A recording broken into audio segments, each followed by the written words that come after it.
Have you ever gotten discouraged with home brewing? I certainly have been lately.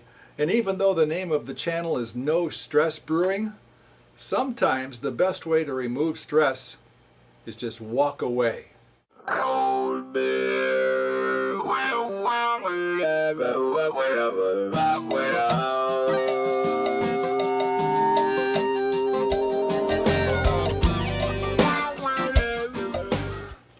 Hey folks, well at the time of this taping it's almost mid-October and I haven't made beer since early summer, the beginning of June thereabouts.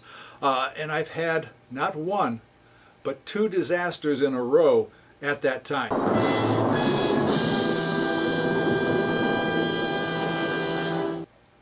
One was an historic American mild ale, and the other was an English IPA, and both brew days seemed to go very well.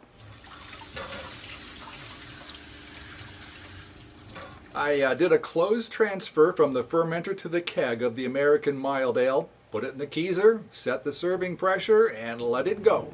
The same day that I transferred the mild out of the fermenter, I pitched the English IPA right on top of the yeast cake.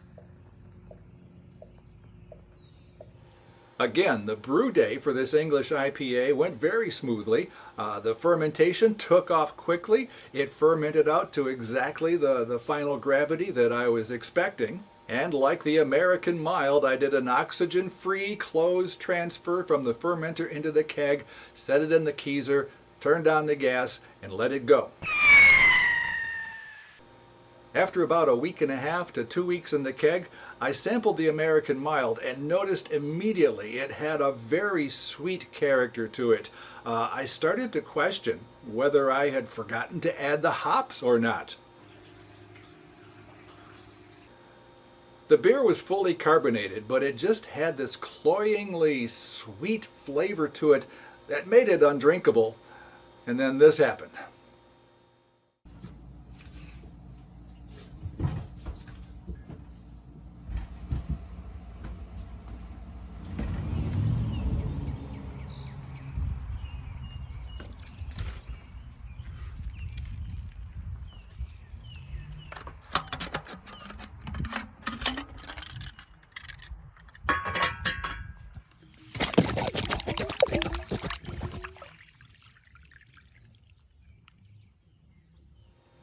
Which was the first time I had dumped a beer in many, many years.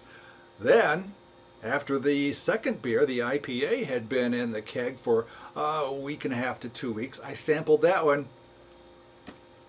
And the same overly sweet character was present in this beer too. By now I'm scratching my head. I know I didn't forget the hops in this one, but there was one common denominator, and that is the Kajavik Lutra yeast. It was my first time using Lutra, and I used the same strain in both batches of beer. Both of them came out with this cloyingly sweet character, which I can only assume is the result of the yeast itself. I kept the beer in the keg for at least a month and a half, hoping that the sweetness would eventually dissipate and go away, but it didn't, and that one got dumped too. So here I am, 4 months later, and I'm finally brewing again for the first time since then.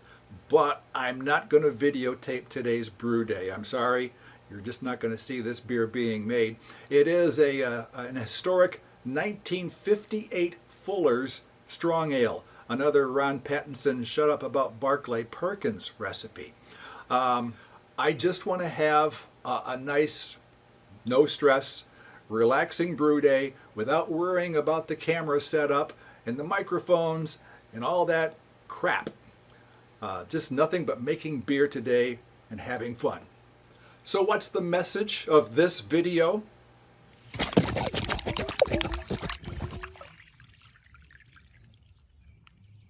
The message is it's okay to get discouraged. You don't have to panic. You don't have to cut and run, sell all of your equipment, and give up home brewing forever.